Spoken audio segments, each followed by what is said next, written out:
रात के 2 बज रहे थे। हैदराबाद के एक सुनसान इलाके में एक एटीएम मशीन के बाहर एक वैन रुकती है। 3 आदमी बाहर निकलते हैं। कोई हथियार नहीं, कोई मास्क नहीं, कोई चीख नहीं, कोई धमकी नहीं, बस एक गैस सिलेंडर। अगले 12 मिनट में वो एटीएम मशीन के अंदर से लाखों रुपए निकाल कर चले जाते हैं। कैमरे में सिर्फ परछाई दिखती है और सुबह होते होते वो तीनों किसी और शहर में होते हैं। ये एक बार नहीं हुआ, 2 बार नहीं हुआ, 65 बार हुआ। 5 राज्यों में सिर्फ 8 महीनों में। और पुलिस को इनका कोई सुराग नहीं, कोई गवाह नहीं, कोई पैटर्न नहीं, कोई नाम नहीं, जब तक एक उंगली के निशान ने सब कुछ बदल नहीं दिया। नमस्कार दोस्तों, यह कहानी है हैदराबाद के उस एटीएम गैंग की जिन्होंने अपनी पूरी जिंदगी में एक भी इंसान को नहीं लूटा, लेकिन सिस्टम को इस तरह लूटा कि बैंक वाले भी हैरान रह गए। पहले यह समझते हैं कि यह गैंग काम कैसे करता था, क्योंकि यह सिर्फ एक डकैती की कहानी नहीं है, ये एक इंजीनियरिंग की कहानी है। आपने एटीएम लूटने की कहानियां सुनी हो। जेसीबी मशीन से एटीएम उखाड़ लो, ट्रक से तोड़ दो या किसी कर्मचारी को धमकी दो, लेकिन यह गैंग इनमें से कुछ भी नहीं करता था। इनका तरीका था गैस कटिंग, एक इंडस्ट्रियल गैस सिलेंडर, एक कटिंग टॉर्च और बहुत सारा धैर्य। यह लोग रात के सबसे सुनसान घंटे का इंतजार करते थे, आमतौर पर रात के 1 बजे से 4 बजे के बीच, जब सड़कें खाली होती थी, जब पुलिस की गश्त कम होती थी और जब सीसीटीवी कैमरे, जो अक्सर पुराने और खराब क्वालिटी के होते थे, सिर्फ धुंधली तस्वीरें रिकॉर्ड कर रहे होते थे। ये गैंग एटीएम की लोकेशन पहले से रेकी करता था। कौन सा एटीएम किसी बड़ी सड़क पर है वो नहीं चुनते थे। जो एटीएम किसी अंधेरी गली में, जिसके आसपास कोई दुकान न हो, जिसका सीसीटीवी एंगल कमजोर हो, वही एटीएम इनका टारगेट होता था। अब असली सवाल, क्या गैस कटिंग से एटीएम खुलती है? दोस्तों, एटीएम मशीनें देखने में बहुत मजबूत लगती हैं, लेकिन इनकी दीवारें आमतौर पर 3 से 5 मिलीमीटर मोटी स्टील की होती हैं। एक इंडस्ट्रियल गैस कटर जो ऑक्सीएसिटिलीन गैस से चलता है, इस स्टील को काट सकता है। तापमान पहुंचता है 3500 डिग्री सेल्सियस तक। लोहा पिघलने लगता है और 10 से 15 मिनट के अंदर एटीएम का वो हिस्सा जहां नोट भरे होते हैं वो खुल जाता है। लेकिन यहाँ एक दिक्कत है, इतनी तेज गर्मी से नोट जल भी सकते हैं। तो इस गैंग ने एक और तरकीब सोची। वो एटीएम के बाहरी हिस्से को नहीं काटते थे, वो एटीएम की पिछली दीवार को काटते थे, क्योंकि पिछली दीवार के पास कैश कैसेट होती है जो थोड़ी दूर होती है कटिंग पॉइंट से। इससे नोट बचे रहते थे और ये लोग कैश कैसेट को पूरा निकाल लेते थे। एक एटीएम में 40 से 60 लाख रुपए तक भरे होते हैं। अब यहाँ रुकिए, क्योंकि यह गैंग सिर्फ तकनीक की वजह से इतना खतरनाक नहीं था। ये गैंग खतरनाक था अपनी प्लानिंग की वजह से। हर वारदात से पहले यह लोग उस शहर में 1 हफ्ते पहले पहुंचते थे। किराए का कमरा लेते थे, कभी कभी होटल में रुकते थे, अलग अलग नामों से, फर्जी आईडी से, ओएंटो से, बस से, कभी कभी ट्रेन से, कभी एक साथ नहीं। हर सदस्य अलग अलग शहर से आता था, अलग अलग रूट से। इसलिए अगर किसी एक को पकड़ लो, बाकी के बारे में कोई सुराग नहीं। वारदात के बाद यह लोग उसी रात शहर छोड़ देते थे। कभी भी एक ही शहर में 2 बार वारदात नहीं करते थे। आज हैदराबाद, कल नागपुर, परसों पुणे, फिर रायपुर। पुलिस के पास एक स्टेट की जानकारी होती थी, लेकिन यह गैंग 5 राज्यों में फैला। आंध्र प्रदेश, तेलंगाना, महाराष्ट्र, छत्तीसगढ़, ओडिशा। हर राज्य की पुलिस अपने अपने केस पर काम कर रही थी। कोई कोऑर्डिनेशन नहीं, कोई शेयरिंग नहीं, और यही इस गैंग की सबसे बड़ी ताकत थी। लेकिन एक सवाल उठता है, ये लोग थे कौन?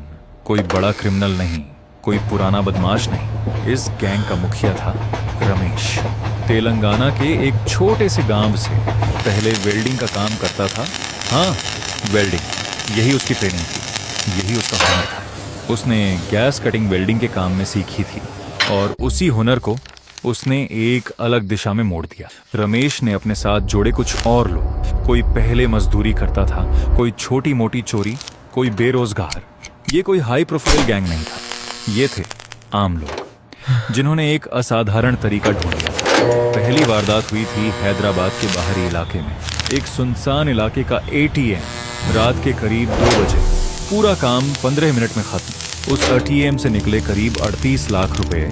कोई गवाह नहीं, कोई शोर नहीं, सीसीटीवी में सिर्फ धुंधली परछाई। पुलिस को सुबह पता चला, एफआईआर दर्ज हुई, जांच शुरू हुई। Finally, a लेकिन lead. कुछ It's मिला connected to नहीं। Nag- दूसरी वारदात हुई 2 हफ्ते बाद, फिर तीसरी, फिर चौथी। 1 महीने में 8 एटीएम, 2 महीने में 17 एटीएम। अब बैंकों में हड़कंप मचने लगा। एसबीआई, आईसीआईसीआई, एक्सिस, एचडीएफसी, हर बैंक का एटीएम टारगेट बन रहा था। बैंकों ने अपने एटीएम पर नए ताले लगाए, अलार्म सिस्टम अपग्रेड किए, कुछ एटीएम के बाहर गार्ड तैनात किए गए। लेकिन यह गैंग भी अपडेट हो रहा था। जिस एटीएम के बाहर गार्ड होता उसे स्किप करते, जिसमें अलार्म होता उसमें पहले अलार्म की वायर काटते और फिर काम शुरू करते। ये लोग सीख रहे थे। हर वारदात के साथ 3 महीने बीते। हैदराबाद पुलिस के पास एक बड़ी समस्या थी। ये वारदातें सिर्फ उनके शहर में नहीं हो रही थीं। रिपोर्ट्स आने लगी नागपुर से, रायपुर से, भुवनेश्वर से। हर जगह एक ही MO, modus operandi, gas cutting, रात का सुनसान इलाका, पिछली दीवार। पुलिस को समझ आया ये एक ऑर्गेनाइज्ड गैंग है और ये सिर्फ एक शहर का मामला नहीं है। तब पहली बार इंटरस्टेट कोऑर्डिनेशन शुरू हुई।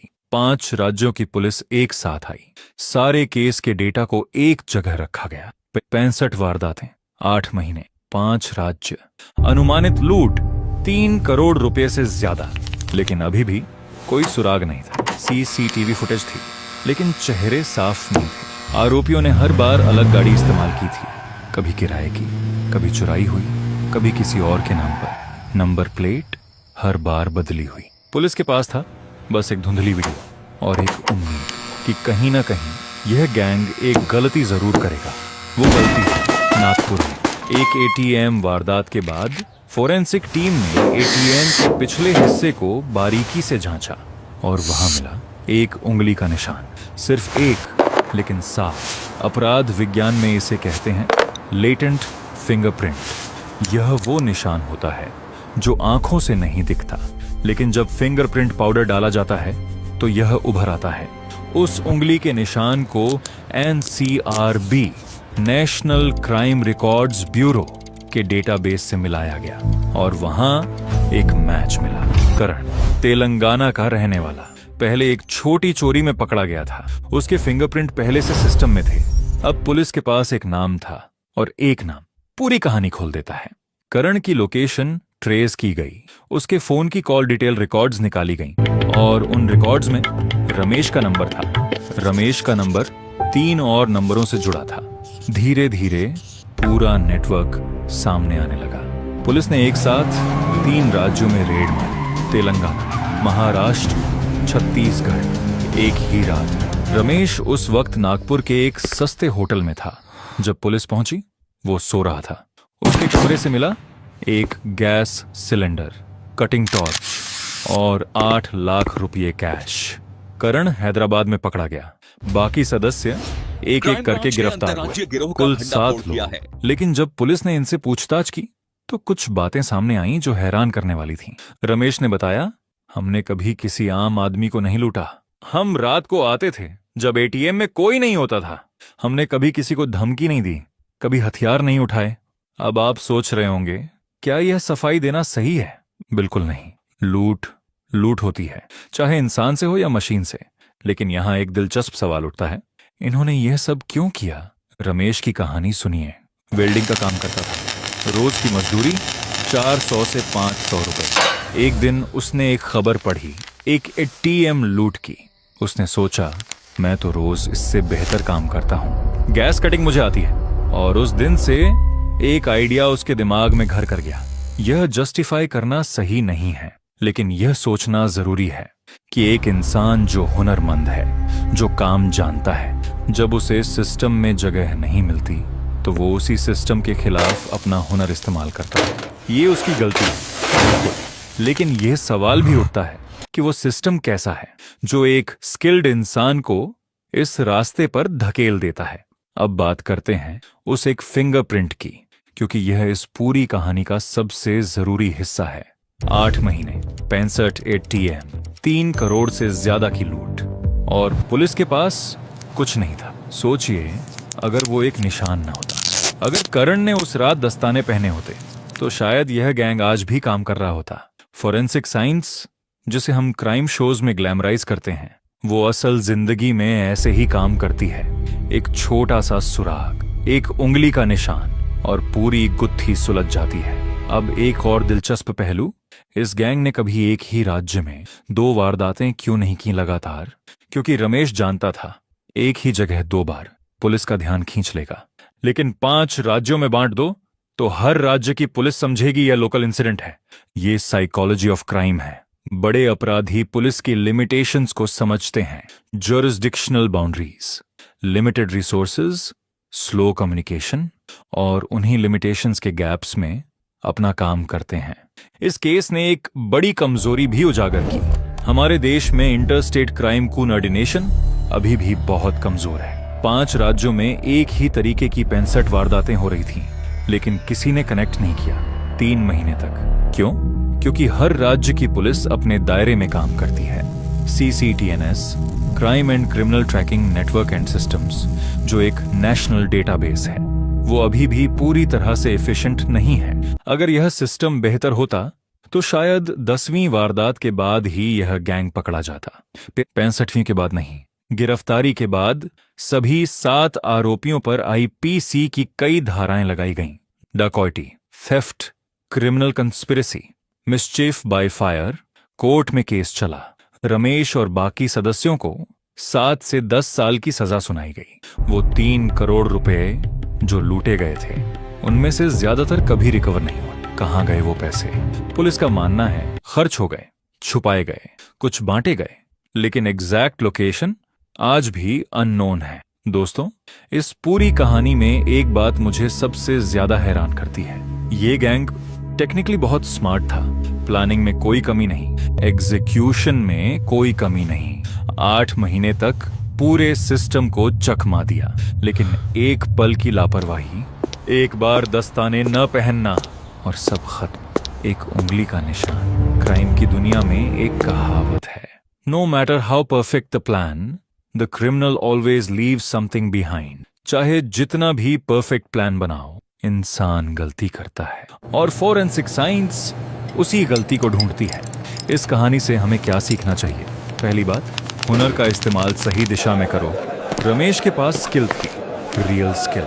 अगर वो किसी फैब्रिकेशन कंपनी में काम करता या अपना खुद का वेल्डिंग का काम शुरू करता, तो आज शायद वो एक रिस्पेक्टेड बिजनेसमैन होता। लेकिन उसने रॉन्ग पाथ चुना, और उस पाथ का अंत हमेशा एक ही जगह होता है। दूसरी बात, क्राइम कभी परमानेंट नहीं होता। 8 महीने, 65 ATM, 3 करोड़ और फिर एक उंगली का निशान, बस पूरा एम्पायर एक रात में। तीसरी बात, हमारा क्राइम डिटेक्शन सिस्टम अभी भी बहुत कमजोर है। 65 वारदातें होने तक कोई पैटर्न नहीं पकड़ा गया। ये हमारे सिस्टम की फेलियर है। अगर हम चाहते हैं कि ऐसे गैंग्स पहले ही पकड़े जाएं, तो इंटर स्टेट कोऑर्डिनेशन और फॉरेंसिक इंफ्रास्ट्रक्चर में बहुत ज्यादा इन्वेस्टमेंट की जरूरत है। और आखिरी बात, जब आप अगली बार किसी ATM से पैसे निकालें, तो एक पल के लिए सोचिए, वो मशीन जो आपको 10 सेकंड में कैश देती है, उसके पीछे एक पूरा सिस्टम है। Banks, guards, cameras, forensic teams, और कभी कभी उस सिस्टम को चुनौती देने वाले लोग भी। लेकिन सिस्टम आखिरकार जीतता है हमेशा। एक उंगली के